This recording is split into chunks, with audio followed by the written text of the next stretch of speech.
Oh, So yeah, so I took a picture. I'm gonna make. I'm gonna open up. Oops. No, there we go. I'm gonna open up the logo file I was working in for the demo last week. Eventually, so in the demo, I had done a bunch of stuff like this. I made that image that I saw in my gradient Pinterest thing. I showed you guys how to do that. All right. So I'm gonna go ahead and actually just delete some of this stuff. Okay, so I'm gonna place my source. Oops, not print. Place my source image in here. So it's the one zoom tight. That's a little E after that. Do you always do that? Yes. That's awesome. Uh-oh. Hopefully it's just because her nose is running and not because... my daughter fell asleep while... ignore the mountains of laundry behind there. That's just the default state of our house right now. It was snack time for bed the other night, and she fell asleep at the table at snack time and like slipped out of her chair and hit her head on her chair. She was falling out. So she wanted to wear an ice pack, and then she was walking around making pirate sounds. It's like, I'm a pirate, arr. Anyway, let me find this picture. Where is it? Nope. I thought I totally just... where'd it go? It's right there, 2649, 2649, there we go. All right, so I found this picture, and it kind of looks like, dancing to me, ish, right? It could be dancing. It's a place to start with dancing. There's a couple of different things you can do to it. You could take it as it is, and when you select it, anytime Illustrator brings in a JPEG or PNG or a raster image, it will automatically let you do this thing called image trace. And what it does is it looks at the image and it tries to make vectors out of it, right? So it takes it from being a pixel image and turns it into a vector image. So it's like the opposite of rasterize. This is like vectorize, okay? There's varying levels of, it's a big image. There's varying levels of detail that you can get from this. So we'll do it real quick. All right, so you can start from here. So there's presets. You could go high fidelity photos. So this is going to try to match colors.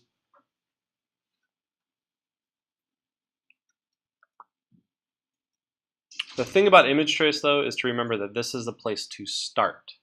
This is not the end. Okay. There's no one magic button to fix everything in Illustrator and Photoshop. All right. If you're fast and you're rushed, then yeah, you can do it, but it's going to show. I can look at logos and be like, yeah, that was image traced. You get a feel for what it looks like. So that they're trying to get as close as they can to what the image itself looks like as pixels. But these are still vector groups. So these are just shapes that are filled with color. From a distance, it kind of looks like an image. You can reduce the colors as much as possible. There's also cleanup you could do in Photoshop. So if I wanted to isolate the figure in Photoshop, then bring it into Illustrator, I could do that first and then bring it over. If you want to have a lot of control over it, there's the little dialog box next to the preset drop down. Gives you the same presets, but lets you kind of play around with the different, like especially with this one, you can play around with different colors, paths, corners, how do they look? What's the method that's being used? Are they on top of each other? Are the shapes on top of each other? Or I'm sorry, next to each other or on top of each other, etc., etc. You can play with the colors. It's just, there's all sorts of little things to play with here. Let's go, there's a black and white logo. Let's see what it considers a black and white logo to look like. Again, that was kind of the default, I think, that it did. Line art. It's going to be interesting. Yeah, it's terrible. Technical drawing. Just look at them, kind of explore. Oh, man. Let's go more. Play with your sliders. Yeah. Silhouettes. Yuck.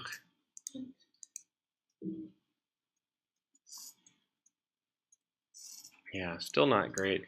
There's times when it works well and times when it doesn't work well. So I'm not going to use it.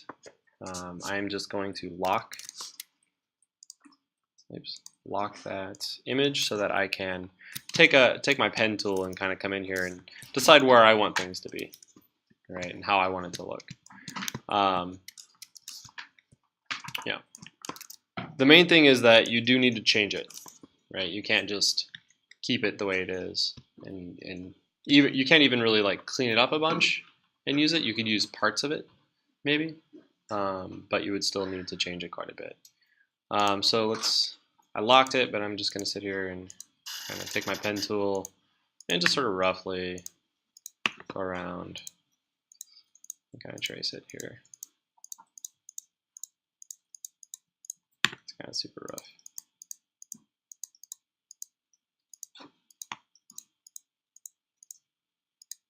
Right now I just want to get that outline. I'm not pulling any curves out yet.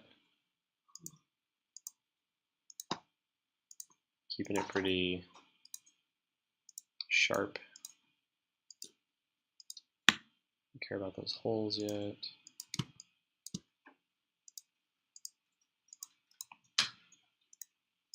So this is another way you can go about and do it. I'm gonna get rid of that.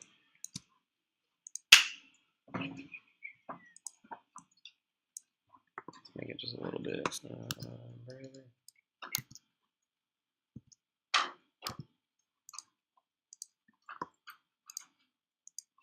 So see, that gives you kind of an idea of what it looks like, what it's going to look like. You know, as a logo, it's still like we were talking about. It needs to look. It needs to be readable from about an inch, so about out to here. Once we come in and actually start. Once we do a little bit more to it, we'll be able to kind of, I think, read it.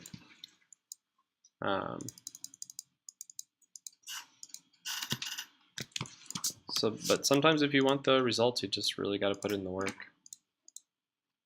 It'd be a little tedious.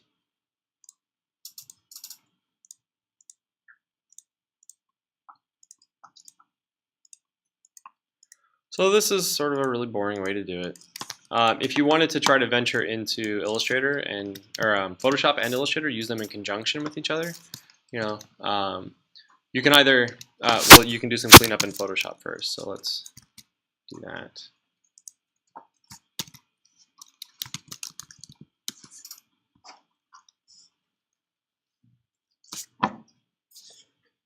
Since you're all budding Photoshop gurus now.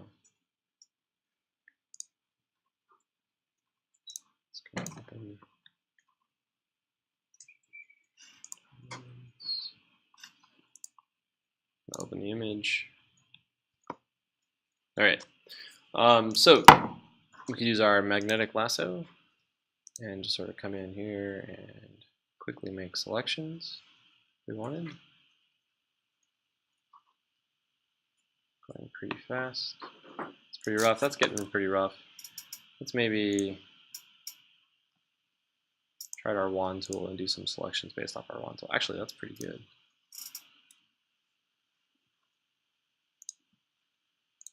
Give it a layer underneath so we get some transparency. Oops. I'm going to go through and delete some of that stuff. Okay, so definitely kind of messed up the highlights on her arm. So I want to bring those back. Alright, so I'm going to deselect. One thing we could do is up the contrast really quick. So we do want to destructively edit this then in order for the, let's just actually mess with levels. In order for the wand to really pick it up.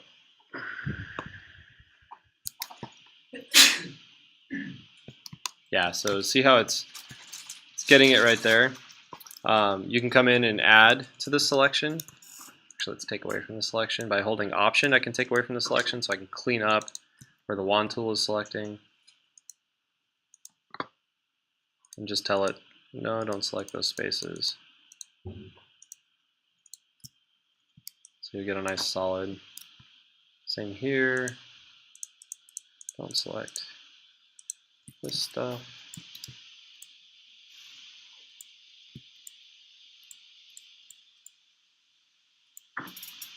All right. Come back, and this is going to be faster than tracing it. Oops.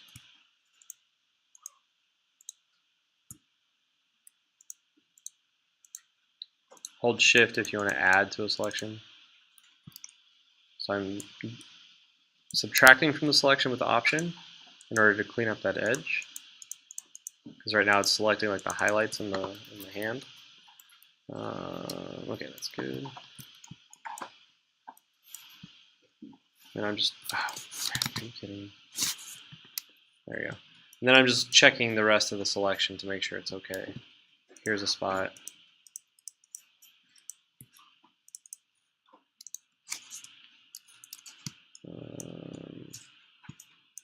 The rest of this looks okay. All right. So I'm going to delete it. I can even, if you want to be able to really see what you deleted, you can drop a color on that background layer. Actually, there we go. This gives you a sense of what you in Photoshop, what you really deleted and what you didn't delete. But you see all the little, like, they're called floaties, but the stuff here. Okay, so then come back up to my layer, grab my lasso.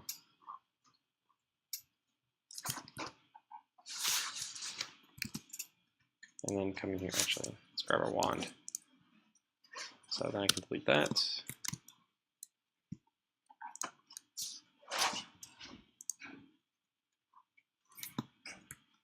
Can't tell if it's selected that or not.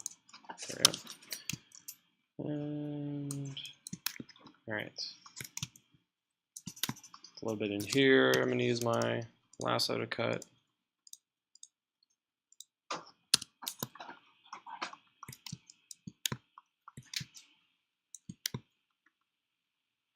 I'm going to just assume that's his leg. Your wand.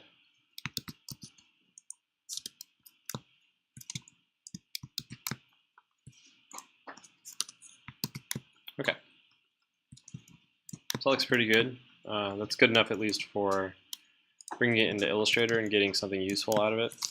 Then I'm going to crop my image down so that when I save it, I just have the part that I want. Oh, I need to get rid of that right there. Alright, so I'm going to take an eraser, which is just E, and come in and actually erase that extra stuff. Bring back my background color so I can really see if I need to. Let me get rid of this too.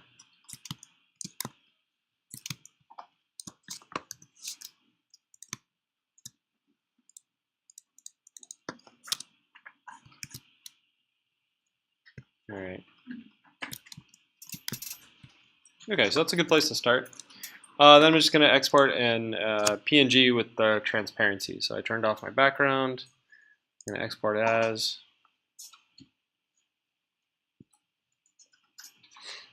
And this is the time to keep it at full size. So let's go PNG, transparency. This should change the size quite a bit.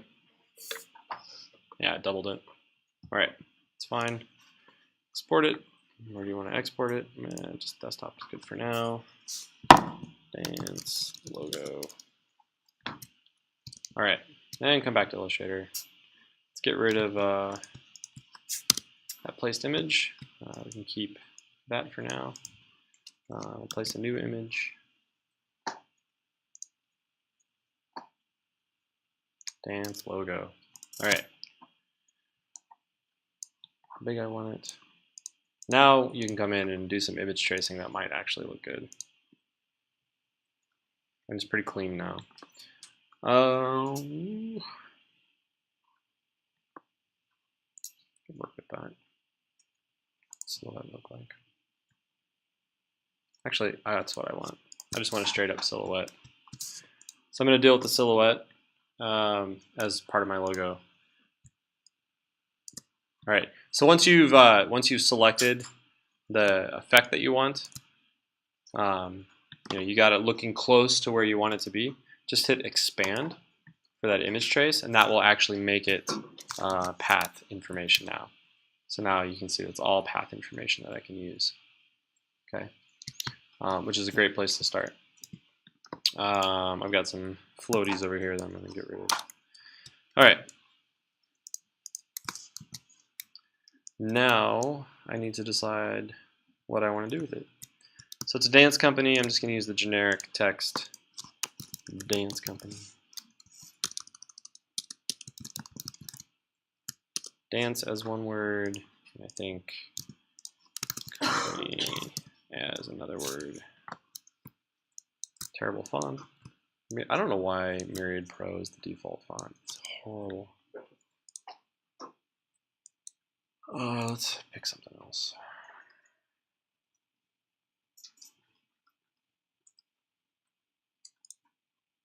Yeah, no, that's really bad. Yeah.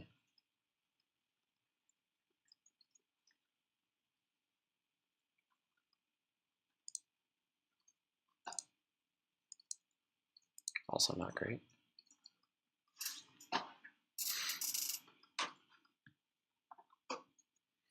I urge you not to just pick any random font. Okay, spend some time looking at type. Try to find something that feels right. Right. Definitely spend time doing that. Boom. There we go. Now, if you don't find anything, you can go to Typekit. If you're on the computers in here, Typekit might not work. But if you're using your own laptop, Typekit will definitely work. What do I want? I don't want decorative. You're fine.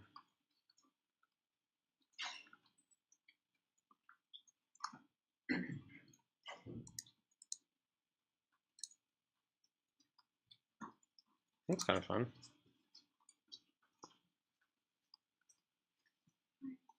Hey, Henri.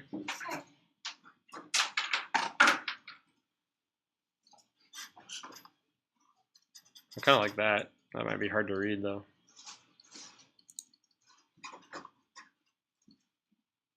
I'm going to sync these fonts. It syncs them with my computer.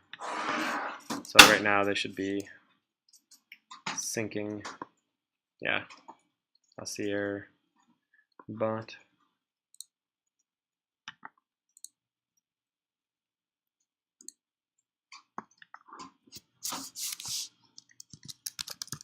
I'll take attendance since I didn't. What? There we go.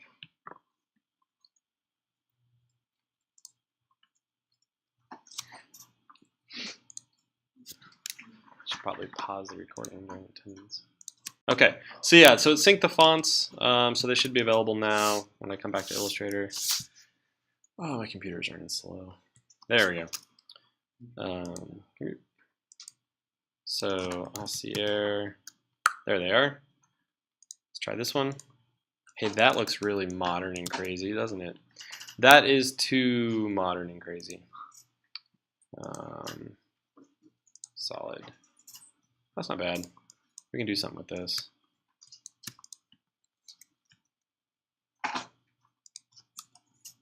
Yeah, something like that. It's important that they're lined up. Now we just got to think about how we want them to be. Other things you can do, which are kind of fun. So if we actually make these all, if we make them outlines, shapes, which you should, remember it's type, create outlines, and do the same thing here, Shift O, it's Command Shift O.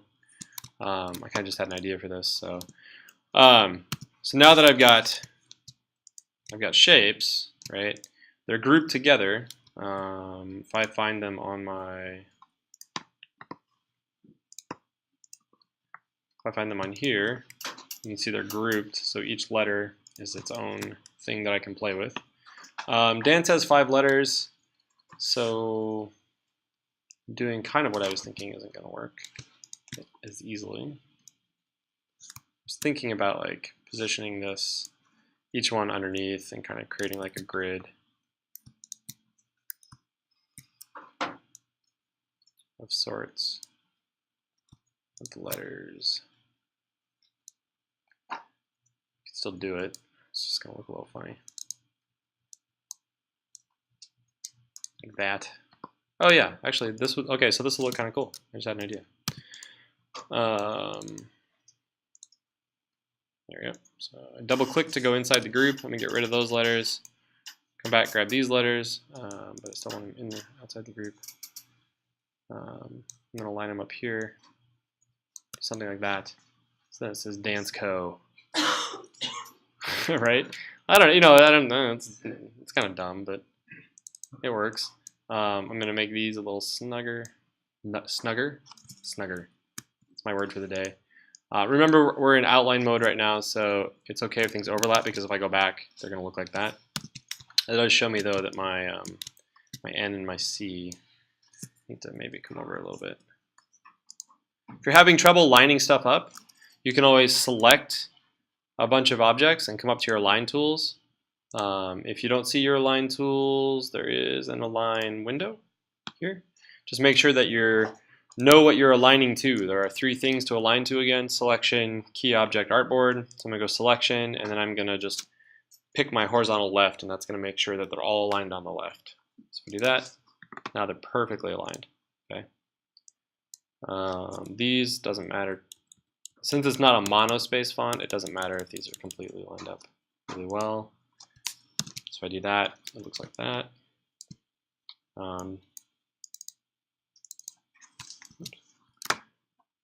Yeah, so then let's actually kind of liked how that looked, so let's switch that back.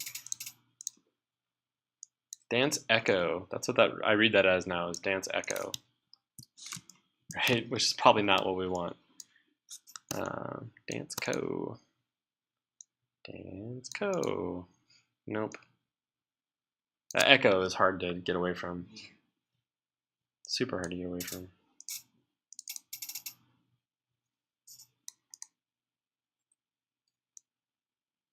Think about syllables. Dance. Dance. It's, you know, letter forms like the C actually kind of needs, you need to be able to see, you need to be able to see the C. You need to be able to see like little bits of the C that tell you that it's an open shape and not an O. So if I have this and it's too far in there, you start to read it as an O because it looks like a closed shape, right? So if I pull it back out, well, maybe not that far out. Just enough that it is definitely overlapped, but looks like it's not. I don't like the right justification here.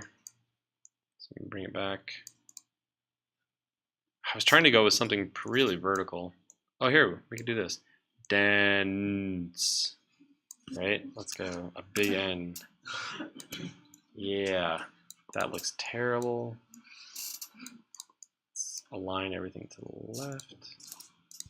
Or you could do that. I don't know. It's kind of terrible too. What is that? Let's pick these 3 letters. Oh boy. I need something with 6 letters. An even number of letters. I don't know. Does company have? I guess I should have looked at that first. Dancer. Yeah. But it's the name. It's got to be like the name, right? Dance company. So that's 7. 5 is 12. So then, yeah, that gives us enough, right?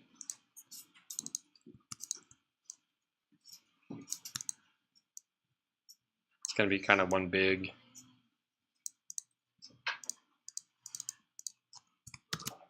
Command Shift O. Let's bring up. So let's pull my C up there.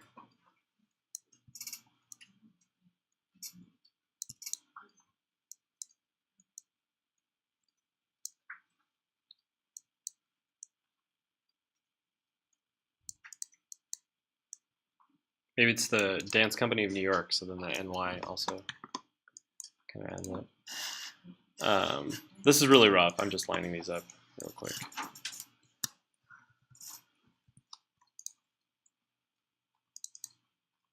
Could do something where, so I made dance to be bigger than the others, so then I can bring C back down here, be roughly the same size.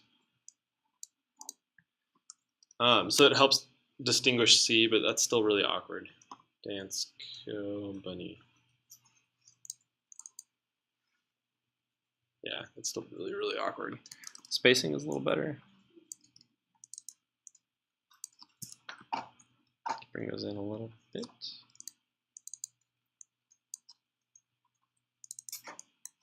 Pop those up just a tiny bit. I don't know.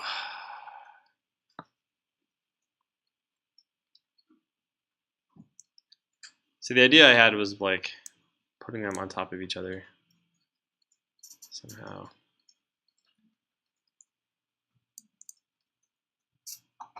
So if we can make this all one shape since it's overlapping, grab our Pathfinder, go shape. So it's now one shape. And I can put that over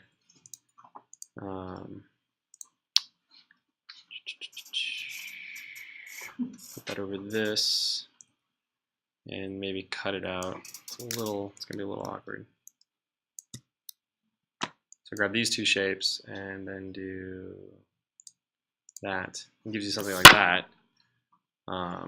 Not a great logo because you should still be able to read it. But maybe this is smaller. It's on top, or I don't know. Like the whole idea of putting the text vertical was to match kind of the vertical orientation of this thing. So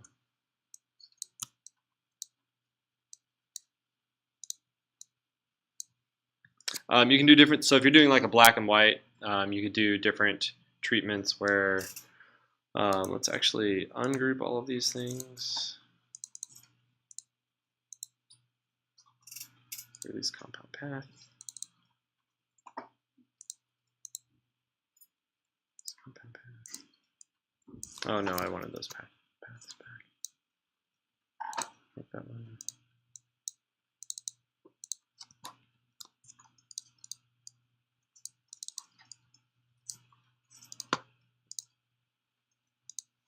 There we go. You could put a gradient on this.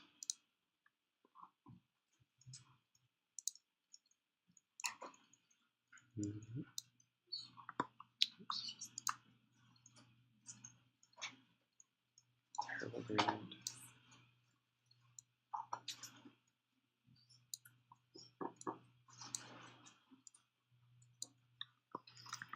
Just like I said, be really careful about your gradients.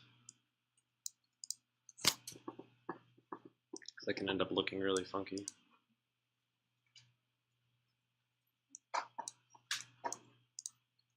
But the nice thing about like this thing as a logo is that you can use it in a lot of different ways. Like maybe you have multiples of them. You know, it just depends on how you want to arrange things. So that's lots of dancing. You know, you can take your type tool. Actually, let's bring that back. Put one up there. You could take your type tool and put in or not your type tool, sorry, do a transform effect on it. Give yourself like 6 of them. It's 360 divided by 6 is 60. That makes sense. 60 degrees.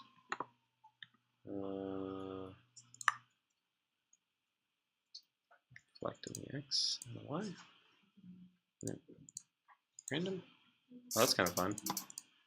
So there's a random kind of rotation going on there. That's really weird. I kind of like that a lot for some reason. Just the hands and the, like, seeing all the hands and having it come back up. Not sold on my text here, but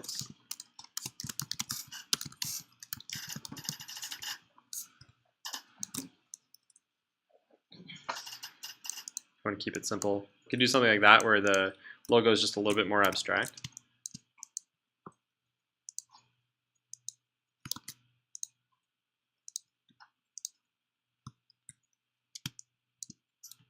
It's kind of fun, actually.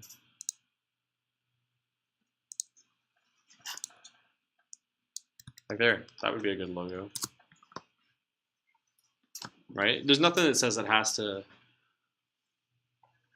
look a certain way. This is not the most readable thing at a small distance. Well, you can still kind of, it just looks like an interesting shape, right? It's got like a focal point and everything. Could play with that. So then, you know, make some variations of it. So maybe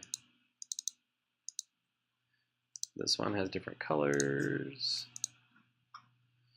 or maybe it has a gradient.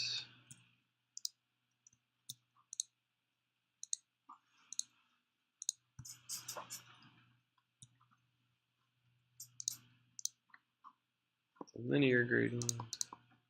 I don't know, it looks really weird. You could always expand the appearance. Use Pathfinder to find a shape. It's built into it. Increase your stroke quite a bit. Play with your stroke ends. Then grab your gradient tool. Actually, we could do outline stroke to make it a shape. So let us play with our gradient tool.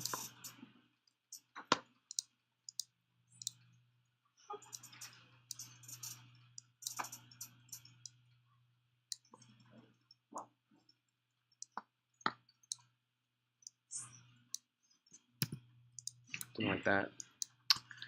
I don't know. You just gotta play with it. Right. So really the big takeaway is just find some images that you think will get you close if you are sort of stuck. Right? If you need help working on something. All right? Yeah.